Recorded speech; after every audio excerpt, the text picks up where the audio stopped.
our final work together problem, 16-5 on page 505. It is also one of the easiest ones that we will ever do. So it gives you a list of accounts.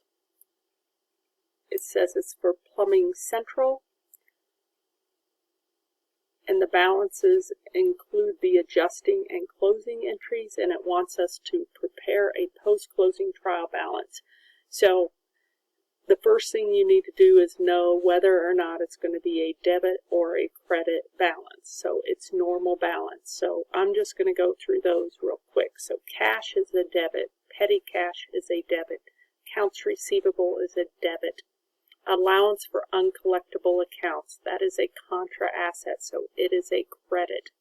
Merchandise inventory, debit. Supply store, debit. Prepaid insurance, debit. So those are all, that's the last asset, I guess. So then we have our liabilities, 2 of them. So they're credits. Accounts payable and sales tax payable are credits. Capital stock, retained earnings, they are credits. They're equity accounts with credits.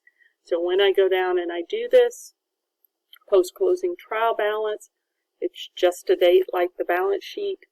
And what I just said, I put all those balances. The allowance was a contra asset, so it was a credit. And then all the liabilities and equity were credits as well.